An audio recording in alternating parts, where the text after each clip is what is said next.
Came a knocking on my door one night around 6 o'clock. I had no invitation, nobody to jot. I opened up the door and to my surprise there was a bright and shining man with these piercing eyes. He said, "Sonny, you've been living your life with ease. Time to get back to work, son, get back on your feet." He left on that note without gloves or coat, even though the sky was gray. There came a knocking on my door, and I don't even know what for. After he left that night, I didn't think twice, didn't stress, didn't worry, didn't leave on a light, no. I thought it was a dream cause there was no explanation why a man would show up to give me that brief exhortation. Thinking about the words that this man had said, started searching for some meaning as they raced around my head. Then I stopped with the start at the thought of repentance, and this is where I started to learn my lesson.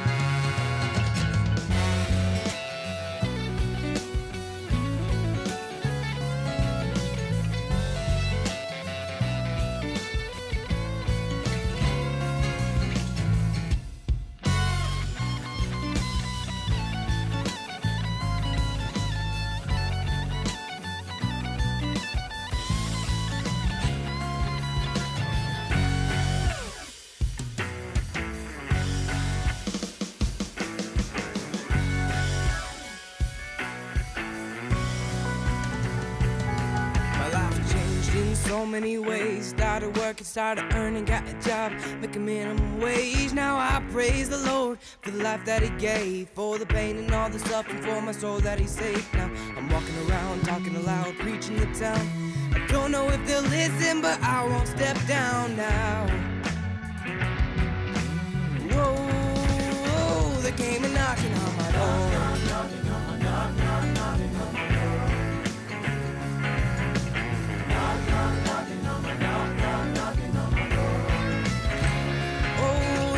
Wake up call for my life to begin. Thought I was doing fine, turns out I was drowning. Oh, there came a knocking on my door.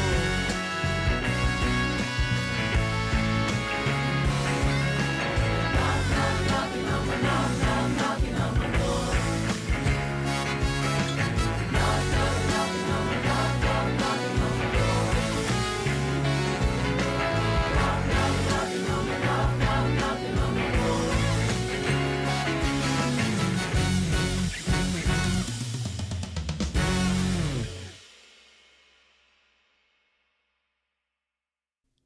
Good day, gentlemen. Welcome to Fridays with the Fellas. This is where the men gather and we talk about manhood, and in particular, we're talking about wisdom.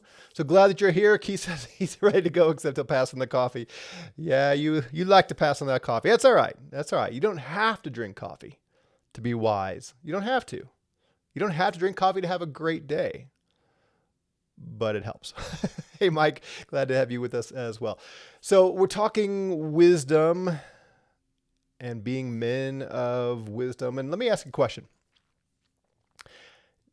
Would you say you acquire wisdom? If you recall back in chapter 4, I think it was, or was it 5? I think it was 4. Basically, the whole chapter was exalting Lady Wisdom, how if you seek her, if you embrace her, she will lift you up. Life is there for the taking. And Solomon says, acquire it, seek it. It's more precious than jewels. And that idea of acquiring means go take a hold of it, right? Go grab it. So are you a man who acquires wisdom? How intentional are we about seeking wisdom? Also in that chapter, it talks about guarding your mind. And that's often presented as be careful what you allow in, right? You're familiar with that concept of, be careful what you let your eyes see.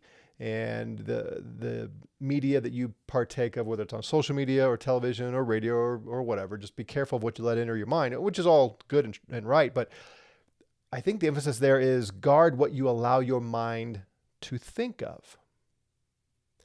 And of course, we know the things we are not to allow our minds to think of, but do we focus our minds on acquiring wisdom? Solomon says it's life. It's the path to long life and healthy life and prosperous life and, most importantly, righteous life. Wisdom. I'm convinced more and more and more that the next generation of humanity, but especially of the church, of Christians, must have men who acquire wisdom and are intentional about passing that wisdom along. Let me say that again. I'm convinced the next generation of believers, of Christians in the church, we must have men that today are seeking to acquire wisdom and who are intentional about passing that wisdom along. We talk about all the time, and we being just in Christian circles, even just non-Christian circles, we talk all the time about the epidemic of fatherlessness and the detriment that is to humanity. And there are many consequences to not having a good father in the home. One of the consequences is we don't have sons learning the things they should learn. And some of you have even acknowledged to me this is true in your case. We have lots of sons who grew up in homes with fathers present, but they weren't intentional about instilling wisdom. We have been deceived into thinking the institutions will raise our sons. So we hand over our sons to the church for their biblical training. So we've got pastors, youth pastors, children's pastors to train them up. And then we hand them over to the government schools for the rest of their education.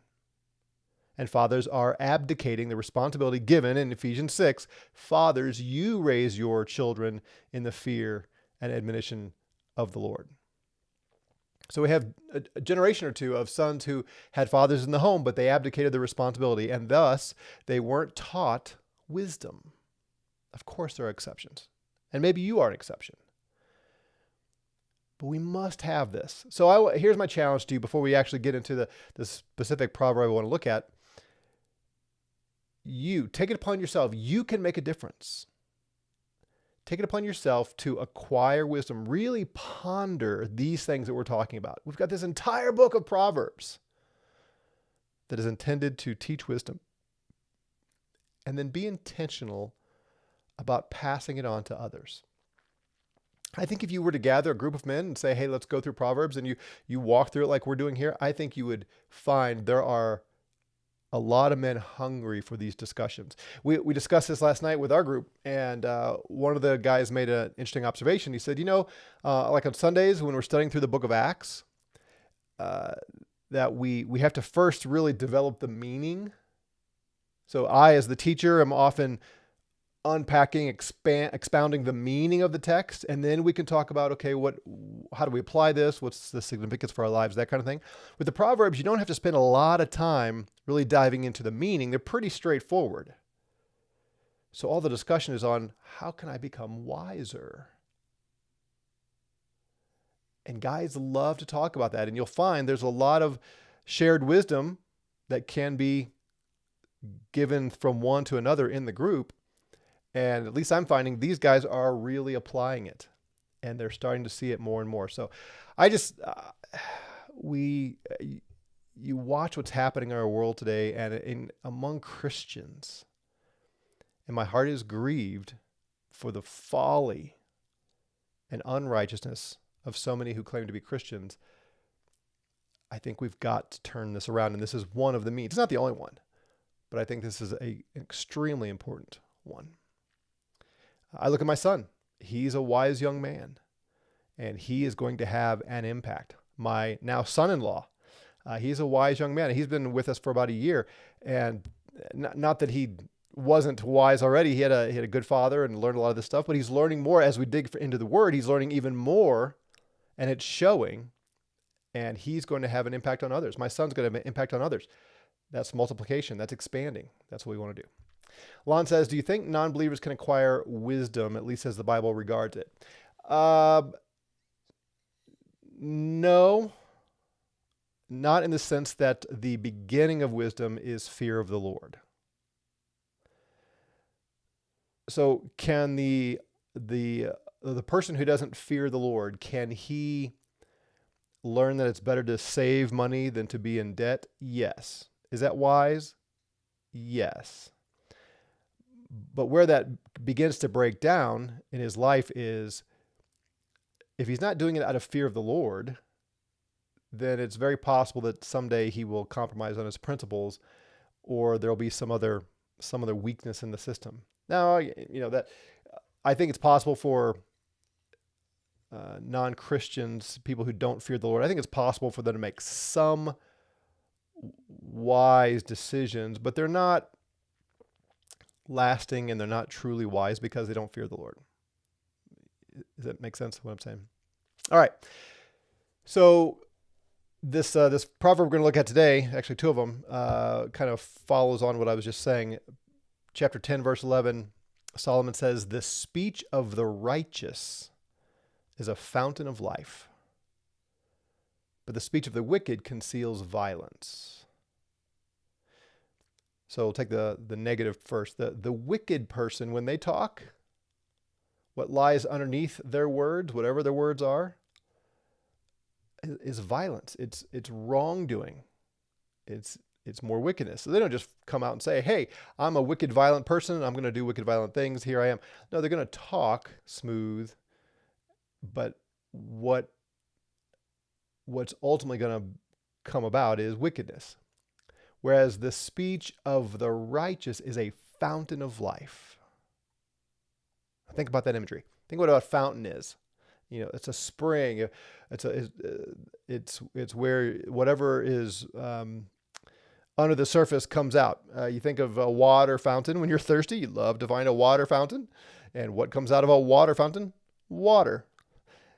In the old days, you go to a burger, what's kind of a grill, there's a word for a cafe kind of place, and you'd go to the soda fountain, right? I don't know if they call them that around anymore. I haven't noticed. But what comes out of a soda fountain? Soda. My wife and I like to go to a place once in a while that's a fondue restaurant, and they bring chocolate fountains and things. The speech of the righteous is a fountain of life.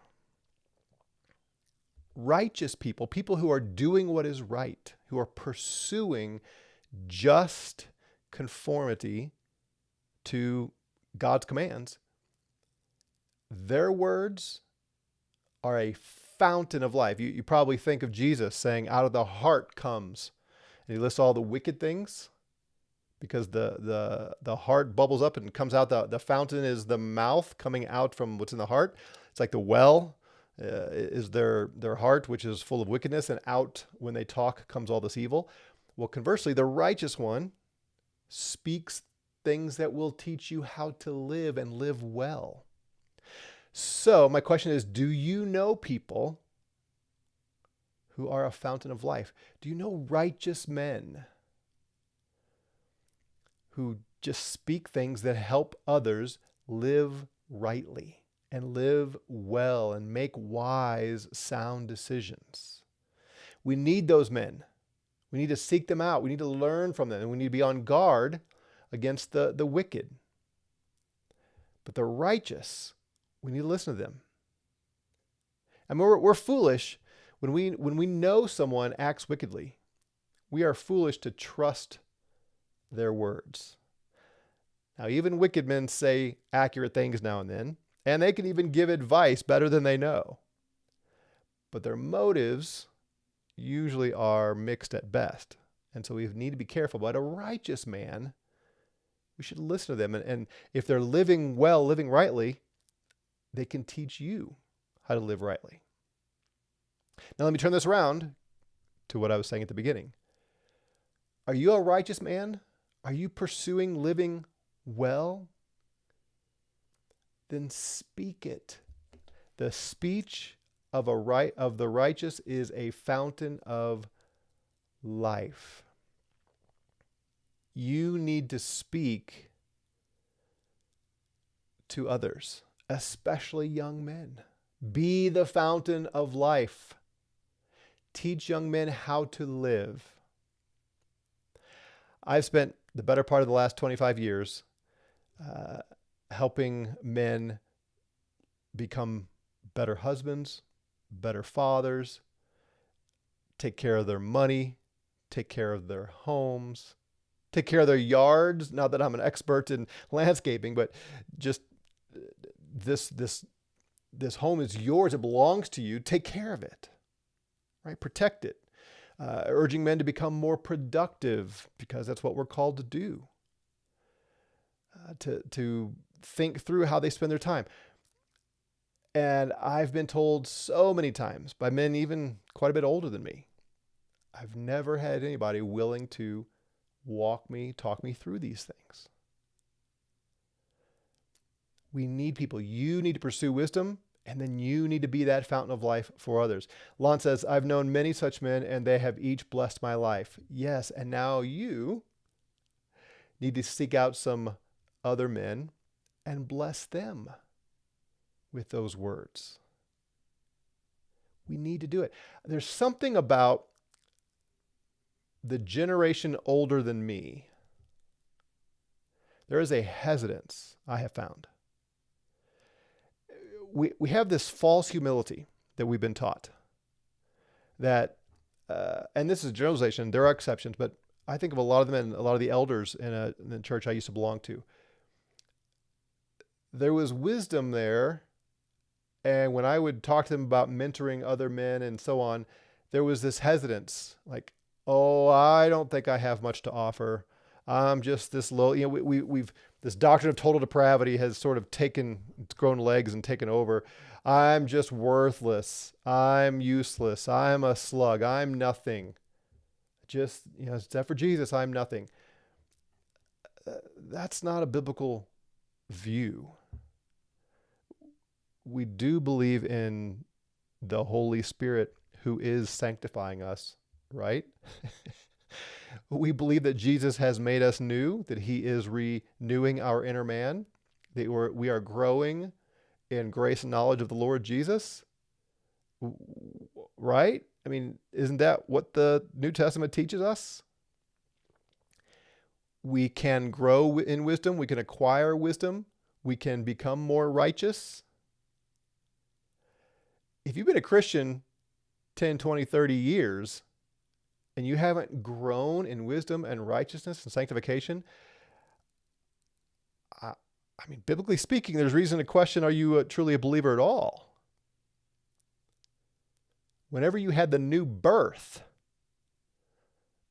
you got to keep growing or else you're dead. So you're growing. If you're a Christian, you are growing. There are those who are younger than you in the faith. There are those who are further behind you in life. They need you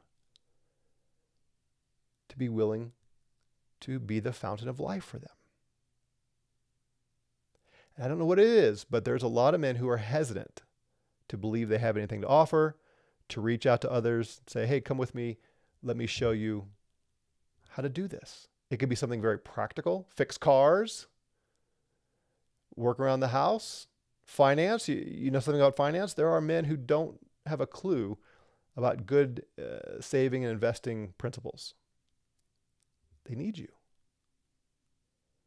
Living life. The speech of the righteous is a fountain of life.